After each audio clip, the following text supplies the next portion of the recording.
Hi, everyone. I'm Sean Deuby, Principal Technologist Americas at Semperis, and welcome to the HIP Podcast. As this is coming out in the beginning of 2026, kind of hard to say that that's 2026. Happy New Year. Back in October, we held our annual Hybrid Identity Protection Conference. This year in Charleston at the Charleston Place Hotel. We had 26 sessions and 4 keynotes over 2 days, covering everything from the Active Directory roadmap to post-authentication attacks and the cyber psychology of threat actors to the state of identity security. All of the sessions are now online at hipconf.com, and I strongly recommend you check them out. And to aid in that, my guest today is my fellow Semperis Principal Technologist for EMEA, Guido Grillenmeier. I've known Guido just about as long as I've known Active Directory. Windows 2000 Magazine, Windows Connections conferences, MVP conferences. I remember back in the day, I would be at the Windows Connection conferences, which were sponsored by what was called Windows 2000 Magazine. And then actually it was originally called Windows NT Magazine, Yep. then Windows 2000 Magazine, then Windows IT Pro.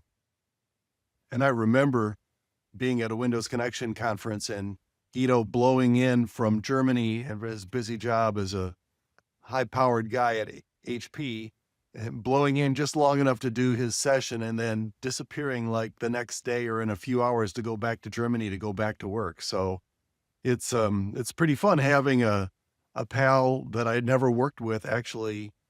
How long has it been, Guido? It's been 3 years? You wish it's been 5. See, my blog here even says 4, and the 5th blog is coming Oh, in a 5 few years. weeks. Yeah, and this is going to be in the new year, so it'll be 5 years then. Incredible how time flies, my friend. If you're having Yeah, fun, it really right? is. Welcome. Yeah, And so as part of our duties emceeing the HIP conference, we each ran one of the 2 session rooms. yeah. So for today's podcast, to get around to what this is all about, we're going to talk about some of our favorite sessions. So you'll have a head start on which ones to watch. And so let me preface this by saying, if you go to hipconf.com, CONF as in conference, that's where you have both my podcast episodes and all of the conference sessions with video and sometimes with slide decks as well are there live for you to watch on demand whenever you want. So thanks for coming today, buddy. And absolutely, it's worthwhile to watch the recordings. Of course, being there live is even better. Yeah, the discussions that we've had in between the breaks with the different presenters and keynote speakers were amazing. Yeah, but hey, the recordings are awesome and help to understand the topics that were shared. Yeah, one of the fun things and one of the drawbacks about running a room all day is that we got to sit in on about half of the content, True. but had a challenge with the other half of the content. So we've all been catching up. So we had about almost 30 sessions in 2 days Actually, across 2.5 days. Yeah. right. That's right. 2.5 days. Yeah. So the way it broke out is we had keynote sessions, we had general sessions on identity and access management. We had for the first time, well, not the first time, but it's nice to have back. We had Microsoft attending. Yeah. So we had several Microsoft sessions, and then we had sessions on ITDR for hybrid identity, a bunch of Entra ID sessions, and a bunch of security related sessions, including several on service accounts and several on PKI and Active Directory certificate services and incident response. What area did you find yourself gravitating to? Well, I have to say that all of them were amazing, and like you said, we were split up across rooms, so I didn't actually get to see some of the sessions live that were in that security track, which was also amazing. We had great content in the IAM space with experience from the field. I always love it when Joe Kaplan comes on stage and talks about what they've done at Accenture, which is, of course, quite a bit larger at scale than many other of our clients. But him talking about, what was the title, from hybrid to full cloud? Is it right for you?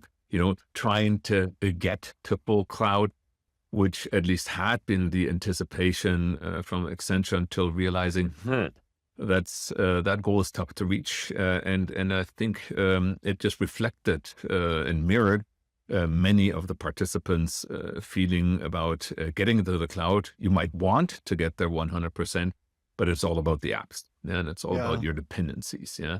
And so Joe is always yeah, Joe is always not an interesting easy, with yeah, 800,000 user accounts. yeah. I don't think you should take all of your identity IT budget and it's like, we're getting off of AD. This is the only thing we're going to spend our money on. This is not what I'm actually recommending that you do at all. I don't think you should actually tell your leadership it's a one-year project. We'll have this done next year. Don't worry about it. No, this is a journey. This is a lifestyle. This is a thing that you're going to commit to, that you're going to need to do over time. You are going to be slowly rebuilding the plane in the air as you are flying it. But there are good reasons why you should be doing this along the way as well too, because you will get better, you will get cheaper, you will become easier to defend, and this will get better as it goes. So it's that experience that shared from the field that the participants absolutely appreciated, and of course so did I. Yeah, so there's plenty of those types of sessions that we've had this week. Yeah, I think for me, one of the highlights, as I said, having Microsoft come, we are a broad community that is not at all dependent upon Microsoft presenting, but it was nice to have. There was a sort of a bit of a backstory about having Microsoft presenting there. It's probably worth mentioning. So back in February was the 25th anniversary of the general release of Active Directory. And so I did a post saying happy birthday, Active Directory. And in it, I think I said something along the lines of Microsoft has essentially abandoned Active Directory. And then a program manager for Active Directory, Linda Taylor, popped up in the comments to basically say, hey, we're still out here. So we dove into that and engaged Linda and also her colleague Cliff Fisher from the product group. And they are from the Active Directory product. Obviously, there's plenty of folks at Microsoft, but those two from the product group, from that AD team that is, taking had been taking the charge of ensuring that Active Directory keeps running, keeps being secure, having them to talk about, what's new, what's next with Active Directory was just amazing at the conference for the audience to just hear, hey, we're here to stay, in the sense of the technology. Active Directory isn't going anywhere anytime soon. Microsoft will keep supporting it. We're very much here. We're very much alive, and we're very much working on AD every single day at Microsoft. And of course, the team is not just sitting back, twiddling thumbs, and not knowing what to do. But there's excellent work ahead of them, and but also work that they've showed to the audience of what they have been working on in the past, and just taking that in. That just what was it, in October? Let's say 1.5 years of updates in the AD space from 24 until October 25. They had something like 1,200 security updates that team had to work on, and it gives it just a different appreciation of what this team is actually really taking care of a lot, and so that was highly appreciated. Well, and I wanted to highlight, I was going to bring this up to mention it. They very specifically, and this is of interest to everyone on this podcast, mentioned what the official statement is for Microsoft and Active Directory. And what they said specifically is Microsoft is committed to keeping Active Directory protected and productive in modern enterprise environments by investing in its security and supportability, while also supporting our customers' transitions to cloud-based identity solutions.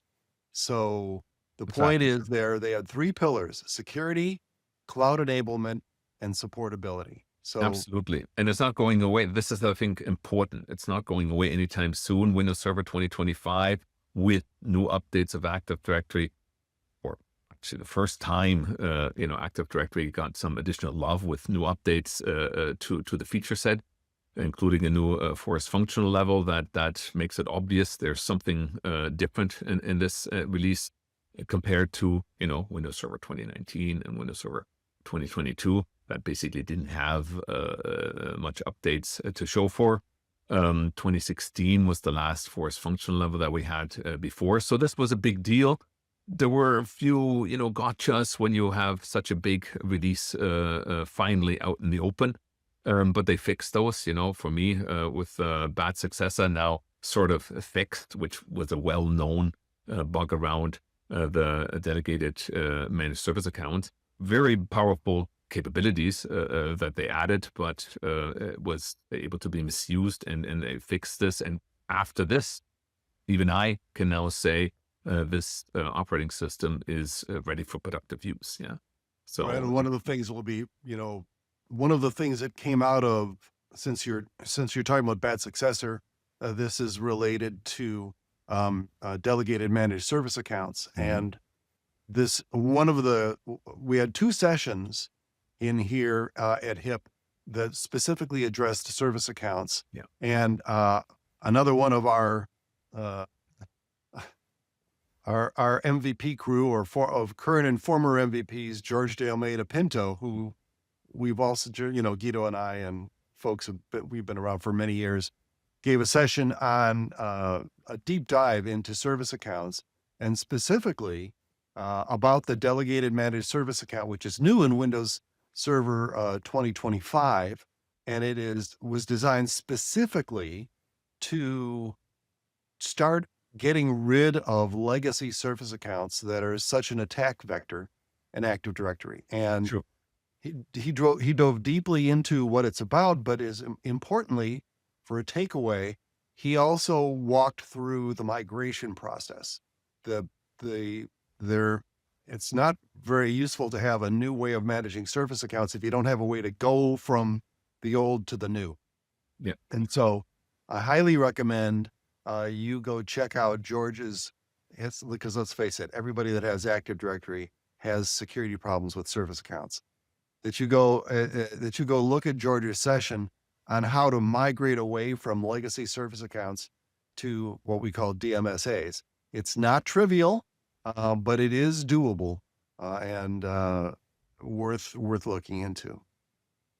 Let's have a look at the legacy service accounts, the good, the bad, and the ugly reality. Because when you look at the legacy service accounts, this is what you normally see in environments used all over the place for all kinds of purposes. And it's just a user object, like an admin account or a simple user account. But it has been configured with password never expires, because services applications don't like to change their passwords, at least, if they don't support it. Many of the times, RC4, SPNs, too many permissions, and application owners obviously also hate passwords, so the password is probably very crappy. If you take into account that an application owner might have multiple service accounts, probably all those service accounts have the same password. Maybe even the same password as their own admin account or their own user account. So compromise one, you have all the others. Finding, owning it, auditing it is an unbelievably pain in the you-know-what. So why is this so an issue? Because it is a prime target for attackers. They love these legacy service accounts for the things that you see on screen. Password never expires, old passwords, and RC4 encryption. All very weak, which is very vulnerable to Kerberos roasting attacks. There are some gotchas that session will also clarify that we don't need to highlight in this podcast right now. Microsoft is also aware of those. They still have some work to do, and I hope that the team gets to that to make it even more useful. But it's definitely a technology that any practitioner should get to know. And George's session was awesome to do that. And of course, not just about the delegated managed service accounts, but in general, the overview and what's the difference, etc. So absolutely worthwhile. Absolutely worthwhile. What about the keynotes, Guido? Oh, I love each and every one of the keynotes. Yeah, I think it started off with Alex Weinert, who for the first time spoke as a Semperis employee, still being responsible for intra-ID security at Microsoft, and he basically talked, and I think he did a great job in his keynote about that decision-making process. What comes after leaving such a critical role that he had at Microsoft, but realizing identity is still at his heart, and protecting identities, and realizing that that's something where he could best support clients around the world by joining Semperis as the chief product officer. So I think it was great, the story that he told on that journey of how do you even get to make such a decision. So that'll be something that listeners, viewers can look forward to. But also, of course, the realization that there's ever ongoing evolution, but the identity is still in the middle of being attacked. And he also used interesting new updates, of course, from Microsoft around Storm 501's capabilities. That's a very active ransomware group, active globally, but of course monitored also very closely by Microsoft, and how they're now moving more and more also into the cloud, but still attacking the clients, most of the clients, through the on-prem Active Directory, So the on-prem Active Directory for most being the weak spot, not saying Entra ID isn't attacked directly also, but with proper security measures, it's harder to get into than when you're in a corporate environment through some phishing attack one way or another, to just be able to compromise that local on-prem AD and then elevate your privileges right from there into the cloud. So that's a good one for him to just clarify. Identity remains that key aspect that we need to look at and protect. And that was what the conference was all about, of course. Hospitals are going down, infrastructure is going down, right? And it's getting more and more centered on identity. And you definitely have the sense of like, well, we did a bunch of good work in the identity security team at Microsoft, but we certainly did not solve the problem in its entirety. And when you look at the things that are happening, these are impactful to everyday people, like your day-to-day life, when like systems like you can't get your surgery because the hospital's gone offline or been ransomwared. You can't get your money because your bank's offline, right? These are like very meaningful, down to earth problems that we're having. And we're seeing new technologies emerging, which I think there's a legal contract. You're not allowed to speak in the technology sector without mentioning AI, right? So but the agentic work, the increasing low-code, no-code, the propagation of applications, all this stuff is not making it easier. And the other aspect of generative AI is, of course, if you've ever heard me talk before, I will rail about how you have to get humans out of the system. But boy, oh boy, is it true now, right? Like we regularly dealt with things like, when I was at Microsoft, dealt with things like, unfortunately, even Microsoft personnel would respond to these like random text from a random phone number in a random country. It was like, hey, send me your password.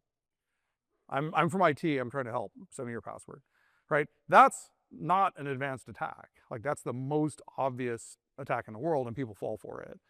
For me, one of the highlights of the conference for me was Dr. Mary Aiken. So Dr. Aiken is the preeminent cyber psychologist, which is something I had never really thought about before, which is the psychology of threat actors and defenders as well.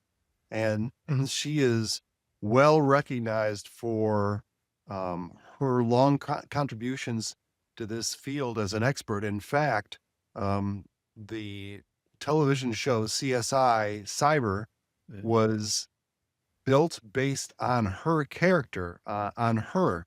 And if you watch the show, you'll see that the main character, who is played by, the actor under pressure, the name, Rosanna Arquette.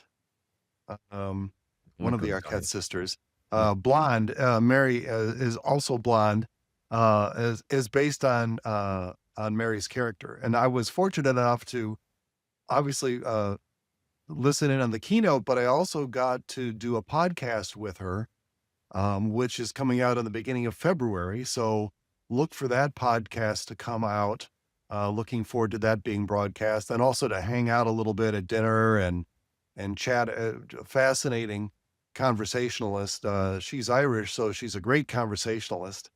So that was really special. Agree. Hearing from her viewpoint, not technical, but psychological, intellectual, about how all of that works.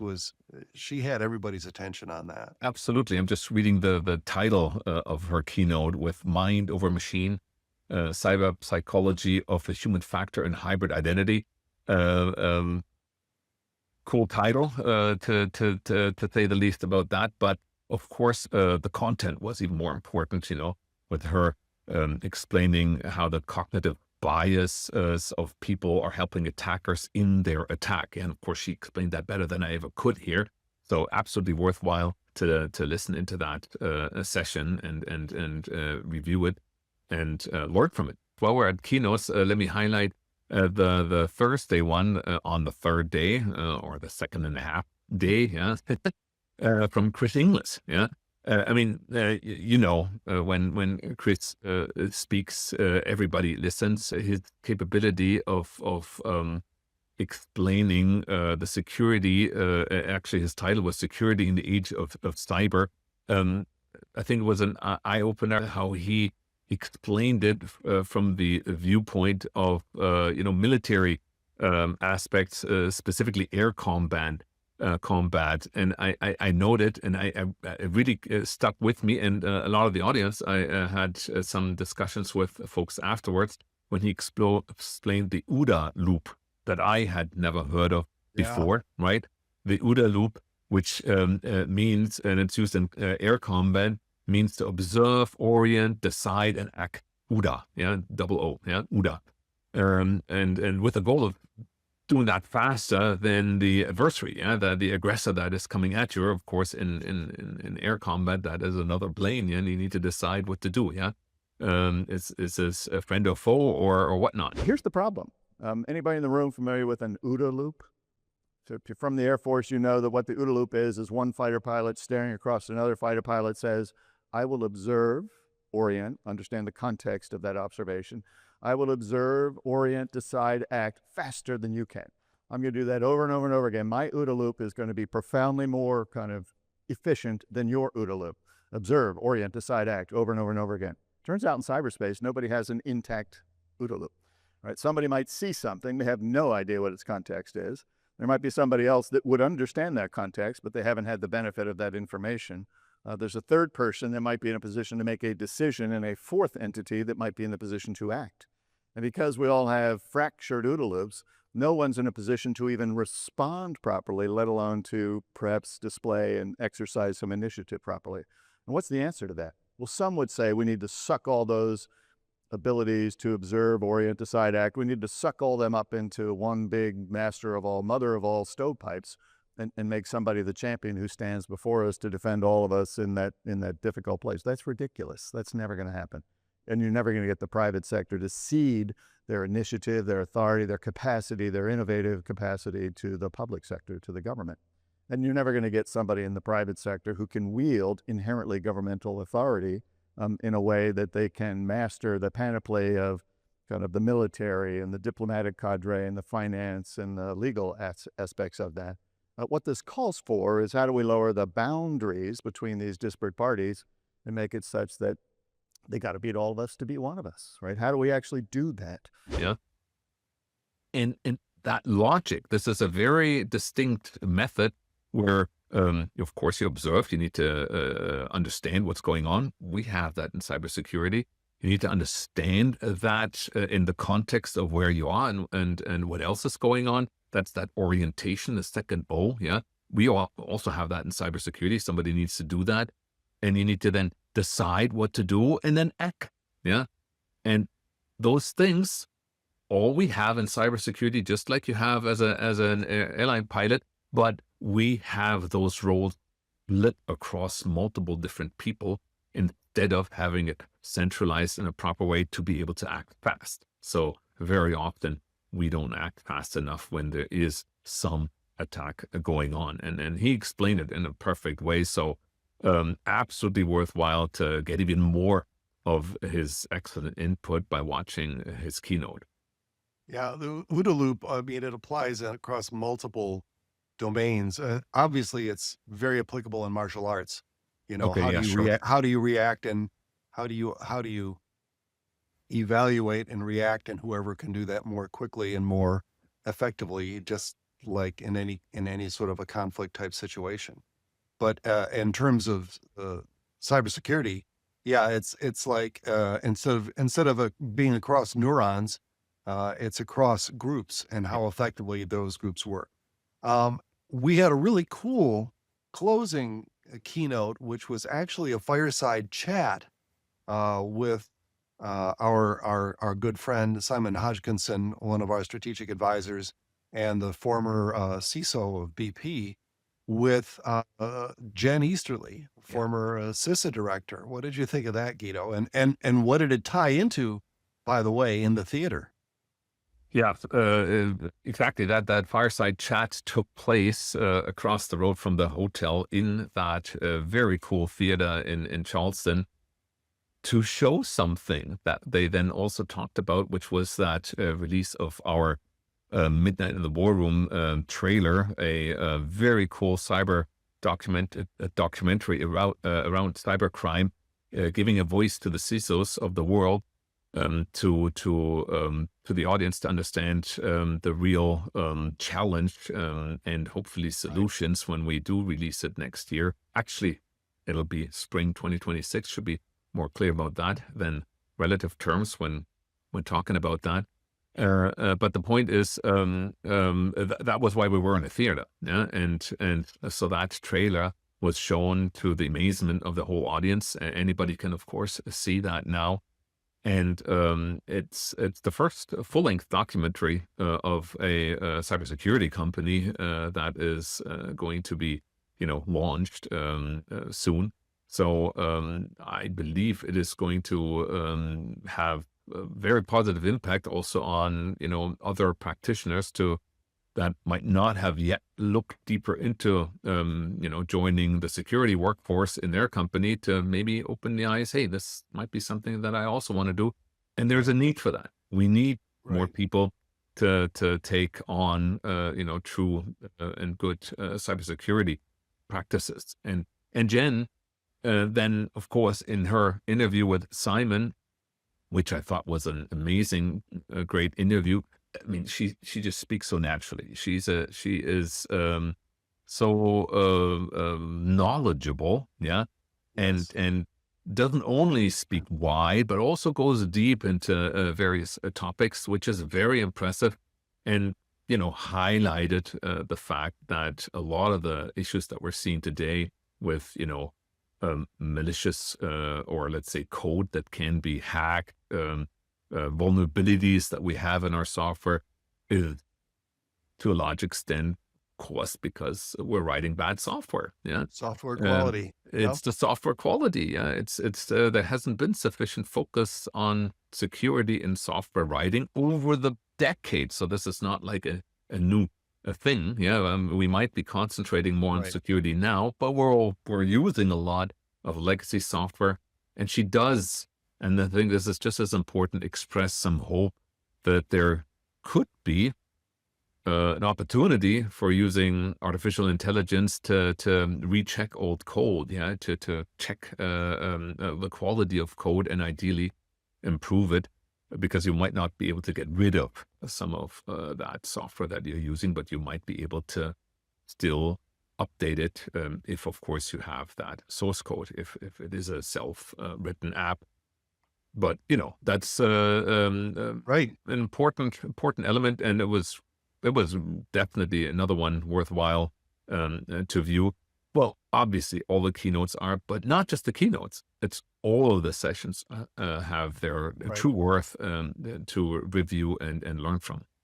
Yeah, we had some sessions that went deep into post-authentication attacks and Entra with Thomas Naunheim, and we also had an area that I think has been neglected in terms of on-prem identity security, which is Active Directory Certificate Services, PKI. And so we had 2 sessions on PKI, one of which was our Jake Hildreth talking about his Locksmith ADCS security tool that allows you, that will show you your certificate services vulnerabilities, the most common ones, and give you very easy steps to secure it as well. So and Chris Anderson, another MVP, many years MVP, also speaker at the DEC conferences where we met, Sean, has also delivered a great deep dive into the whole topic of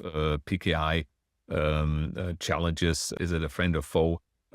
Utilizing enterprise PKI and certain configurations that have been known for quite some time to be problematic. And I mean, he goes deep into this and explained very well what you can do to better protect yourself. And so the combination of both of those sessions with Jake and Chris were absolutely worthwhile. And let me just add to that, during any security research, or actually, let's say, a security consultation that our breach response team does for our customers by, checking out AD security configurations in their environment, problems with certificate services pop up every time. So there's some template misconfigured, something else. There is typically an attack path that can happen through certificate services. So absolutely worthwhile to give that attention. I'd also like to point out a slightly different session that was given at the end of the conference, and you were in the room also for this, Guido, which is Lance Peterman's session, and the title of his session was "Identity's Work is Never Done: Applying a Product Mindset to IAM." So Lance is he's definitely is one of what we lightly call identirati. So he's a director of identity for Dick's Sporting Goods. He was also on the identity team at Merck Pharmaceutical. So he was on the team at Merck Pharmaceutical when NotPetya hit them. And they actually had at the same time that mask was hit. Yes. And they actually incurred a much greater loss than Maersk did. They just didn't talk about it. But last year at the HIP conference, I interviewed Lance backstage, and we sort of talked about his involvement in that cyber attack. But this year, he gave this talk. He is actually, for 11 years, has been a professor in Charlotte at one of the universities in Charlotte, the one which escapes me. And he was the former chair of the ID Pro organization, professional identity organization. So he's very well spoken, very thoughtful about topics on identity. And his talk was about how identity is typically approached as a project. We have this project, we have that project, we have that project, rather than as a product where it's there and it's always there and it's always critical, and you have releases to it. And it was very interactive, expressing some thoughts. I think you find it interesting. And Joe Kaplan chimed in from the point of view of somebody that is one of the world's largest organizations. He's essentially the identity lead for one of the world's largest organizations, and his thoughts on it as well. So that's a nice little wrap up on those aspects. This is also probably a good opportunity to mention that we're hosting HIP Europe in almost literally your backyard, Frankfurt, on February 10th, Guido. Are you going to hold a barbecue afterwards at your place? Yeah, it's perfect weather in February here in Frankfurt for that. Yeah. So no, definitely. definitely looking forward to that. So this will obviously air just before we have HIP Europe. And I'm not sure if by then we still have seats available. Definitely folks should check it out. It's, of course, a smaller version of HIP Global with amazing speakers that we're in the middle of choosing. By this time, of course, that'll all be said and done, and we'll have the agenda. But it's great interest already. Yeah. And I'm totally happy that we finally do have a HIP coming to Europe, because, let's be honest, for Europeans to travel to the US to join our HIP Global is challenging. Yeah, it's something that it's great to bring to Europe and have the more easy travel for the attendants here in Europe. So very much looking forward to that, and absolutely do come and join us. We're happy to have you. And by the time this goes out, I expect that if you go to hipconf.com, that's hipconf.com, you'll also have information on HIP Europe. You'll be able to find out about HIP Europe there as well. And yes, you're showing off your T-shirt. So tell us about your T-shirt. Well, tell us about the subject on your T-shirt. Exactly. September 26, HIP Global is going to come to Nashville. Yeah. So definitely looking forward to that. And that will again be our larger HIP version, the global one. I expect it to be, I think it's also 2.5 days. I'm not totally sure, but definitely we'll have great content, similar depth and variety, of course, with a focus on that key element of hybrid identity security. So I'm totally looking forward to that, and already invite our audience to check that out and register. Right. So there you have it. If you go to hipconf.com, all of these sessions are available online. No advertisements, no YouTube breaks for weight loss formulas, anything like that. Just pure technical conference. And there for the enjoyment, of course, and this continuing podcast. And do you have any closing thoughts, Guido? No, I can just encourage folks to check out all the other sessions that we didn't talk about. There's plenty that would be too much to name now, but lots of sessions that also really went deep, others that went more on the strategic element of a particular new technology. But all of them worthwhile to listen in and learn, because that's the whole goal of the conference. Everybody will learn from that content. And that's why we, of course, picked it for being presented. So thrilled about all of that. Yep. So there you have it. Go check out hipconf.com. And of course, as always, this podcast is brought to you by Semperis, pioneer in identity-driven cyber resilience. Thanks for coming. And thanks, Guido, for attending. Thanks.